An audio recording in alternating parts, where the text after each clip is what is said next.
नमस्कार, आप देख रहे हैं सिटी न्यूज़ मुंबई। राहुल गांधी की सांसद सदस्यता छीनने के बाद भाजपा अपने ही जाल में फंसते जा रही है और छटपटा रही है और अपने आप को बचाने के लिए और अपने आप को सच्चा साबित करने के लिए उन्होंने राहुल गांधी के बयान को कि मैं सावरकर नहीं है, मैं माफ़ी नहीं मांगूंगा, मैं गांधी हूँ, इसके ऊपर महाराष्ट्र के मुख्यमंत्री एकनाथ शिंदे ने महाराष्ट्र में गौरव यात्रा निकालने का ऐलान किया, जिसके बाद मीरा भाईंदर में रविवार के दिन इस तरीके की यात्रा निकलने वाली है, जिस पर हमने आज पूर्व विधायक मुजफ्फर हुसैन से बात की। साथ ही उन्होंने इस पर अपनी राय रखी। उन्होंने माना कि वाकई में वीर सावरकर स्वतंत्र सेनानी है। मीरा रोड के नया नगर को जिहादी नगर कहने वाले को उन्होंने करारा जवाब शाल में लपेट कर दिया है। उन्होंने कहा कि उन्होंने इस संदर्भ में पिछले 20 साल का पुलिस महकमे से रिकॉर्ड निकाला है कि मीरा भाईंदर में एक भी आतंकवादी, अतिरेकी या उग्रवादी नहीं, कश्मीर का कोई उग्रवादी आज तक पकड़ा नहीं गया है और मीरा भाईंदर में सभी भाईचारगी से रहते हैं। वो नहीं मानते कि इस तरीके की कोई बात मीरा भाईंदर में है। आइए जानते हैं उनकी ज़ुबानी।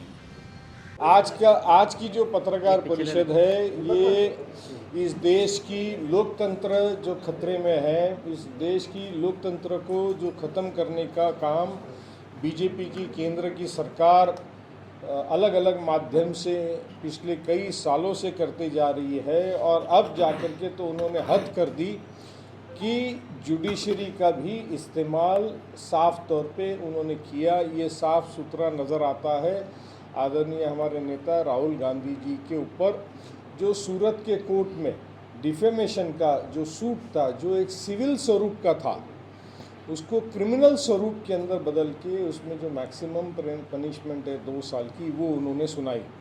ये कोर्ट ने किया, मगर ये साफ दिखता है कि ये करने का काम केंद्र सरकार के इशारे पे हुआ है।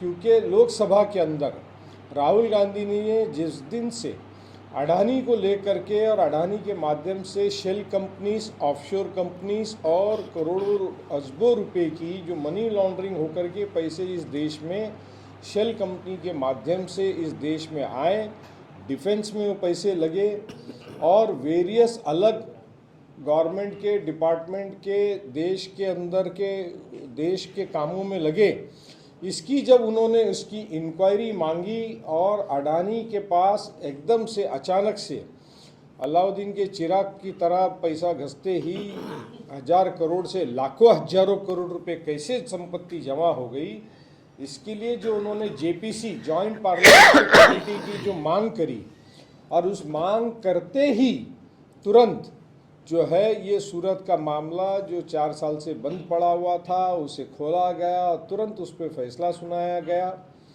आप देख सकते हैं कि अभी सुप्रीम कोर्ट में जो लक्षद्वीप के खासदार थे, सांसद हैं, और उनके ऊपर मर्डर का, हत्या का आरोप, किसी का हत्या कराने का आरोप है और उसके ऊपर पार्लियामेंट में सज़ा जैसी उनकी सुप्रीम कोर्ट में या किसी कोर्ट में सुनाई गई, तो सांसद सेक्रेटरी ऑफ द पार्लियामेंट ने उनकी सदस्यता को बात किया। बात ये साफ है कि डिफेमेशन अंडर सेक्शन आईसीपीसी जो है इंडियन पेनल कोड आईपीसी के अंदर सेक्शन 499 और 500 के अंदर सिविल एंड क्रिमिनल डिफेमेशन, इस तरह की 2 बातें साफ दी गई है।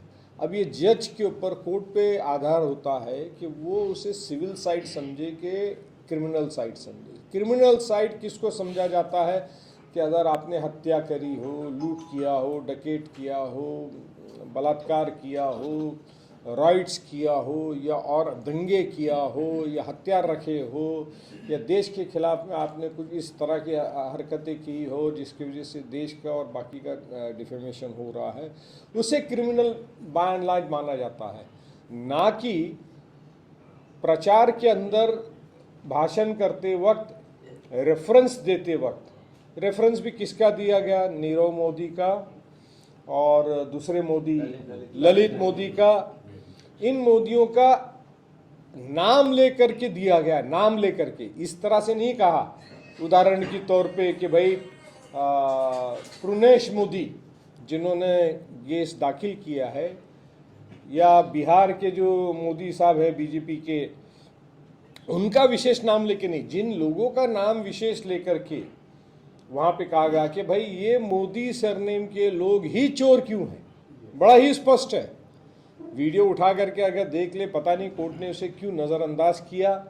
उन्होंने कहा कि ये मोदी सरनेम के लोग ही ऐसी हरकत क्यों करते हैं, एकता उसके ऊपर डिफेमेशन कैसे हो गया।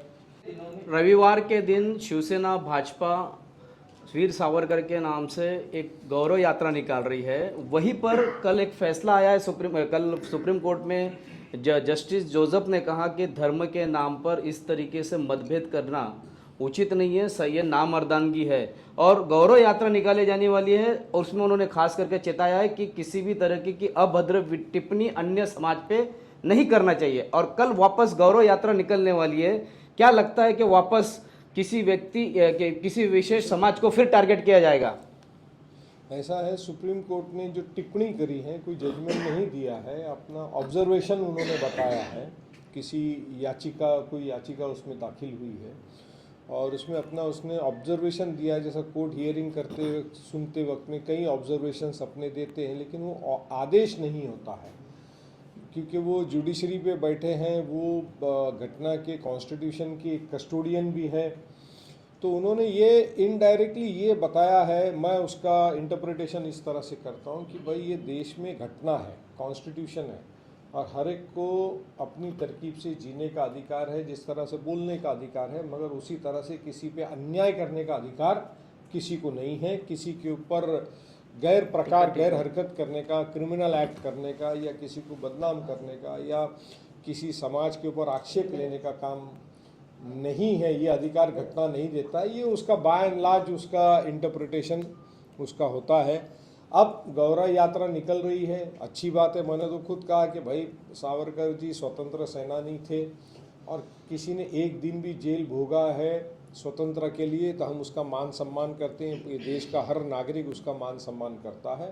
तो मैं उम्मीद करता हूँ जो गौरव यात्रा है वो सावरकर जी के आदर्श के ऊपर ही रहेगी। उसके इनकी गैर हरकतों के वजह से उनको कहीं मन दुख ना हो, यही मैं उम्मीद कर सकता हूँ। ऐसा है, आप में से कई लोग नए हैं और कई लोग काफ़ी जूने भी हैं, मगर मैं अक्सर जब सामाजिक सद्भाव की बात आती है, कम्युनल हार्मनी की बात आती है, तो उसको मेंटेन करने के लिए जो भी काम मैं करता हूँ, मैं उसकी कभी पब्लिसिटी नहीं करता हूँ। इसलिए आप लोगों को शायद ये बारे में कभी मालूम नहीं। आप लोग को पता है इस देश में जो बॉम्ब ब्लास्ट हुए, ट्रेन ब्लास्ट हुए, उसके बाद में कंटिन्यूसली नया नगर को लेकर के यहाँ टेररिस्ट रहते हैं, इस तरह की कुछ अखबार न्यूज़ लिखते थे। एक रोज़ मैंने वो दोनों तीनों अखबार के संपादकों से संपर्क किया और उनको कहा कि सर आप जो है सभी पुलिस स्टेशन से और एसपी ऑफिस से ब्यौरा मंगा लीजिए और बताइए, एक केस बताइए कि मीरा भाईंदर से एक टेररिस्ट पकड़ा गया हो, एक कश्मीर का उग्रवादी पकड़ा गया हो। तो उन्होंने तो नहीं किया, लेकिन मैंने एसपी ऑफिस में एप्लीकेशन दे करके और सभी पुलिस स्टेशन में एप्लीकेशन दे करके रिकॉर्ड मंगवाया 20 साल का उनके पास से जवाब, और वो जवाब ये आया कि मीरा भाईंदर से एक भी टेररिस्ट या उग्रवाद कभी पकड़ा नहीं गया, ना कि इस तरह की टेररिस्ट की एक्टिविटी में कोई लोग यहाँ पे शामिल हुए। ये इस तरह का माहौल हमेशा से, आज से नहीं, और सिर्फ नया नगर को लेके ही नहीं, जहाँ भी मुस्लिम बस्ती होगी डेफिनेटली वहाँ हिंदू बस्ती होगी। आप जिस गांव, जिले, स्टेट में आप रहते होंगे, आपका जो गांव होगा, आप देखोगे कि जूनी बस्तियाँ भी भाई एक पॉकेट में मुस्लिम बस्ती, एक पॉकेट में ओबीसी, किसान, अलग काम करने वाले लोग, एक तरफ में ब्राह्मण लोग, इस तरह का गांव का भी समीकरण आपके हमारे इस देश का है, कोई नई बात नहीं है। अब पॉलिटिसाइजेशन जब करने की बात आती है, इसलिए कल सुप्रीम कोर्ट ने अपना वो ऑब्जर्वेशन दिया कि ये गलत है कि धर्म का इस्तेमाल राजनीति में जिस प्रकार से हो रहा है, ये दोनों डेंजरस कॉम्बिनेशन है। इस तरह से ये कॉम्बिनेशन नहीं होना चाहिए। अब लोग चाहे किसी को कुछ भी नाम दे दें, जिहादी कर दे, तो अब यहाँ पे जिहाद करने वाला या लव जिहाद करने वाला कौन मिला या कौन सा केस बना? तो किसी के बदनाम करने से कोई बदनाम नहीं होता, बल्कि एक छोटा सा शेर है, क्या बदनाम होगे तो नाम ना होगा, ये एक शेर भी है। तो इसके लिए इस बात को लेकर के मैं चिंतित नहीं हूँ और ना कि परेशान हूँ, बल्कि ये कहूँगा कि अगर इस तरह की कोई बात करता है, चाहे कोई भी लोग हो, तो भगवान उनको सद्बुद्धि दे। तो जिस तरीके से आपने देखा, कांग्रेस के पूर्व विधायक मुजफ्फर हुसैन ने कहा कि मीरा भाईंदर में जो भी जातिवाद करते हैं, जो भी राजनेता है, उन्हें मीरा भाईंदर में कोई भी स्थान नहीं है। और साथ ही साथ राहुल गांधी के ऊपर जो भी इल्ज़ाम लगाए जा रहे हैं, उन पर उन्होंने बेबाक अपनी राय रखी है। इसी तरह की खबरों के लिए बने रहिए, देखते रहिए मेरी यानी एकता पोदार और शकील शेख के साथ सिटी न्यूज़ मुंबई।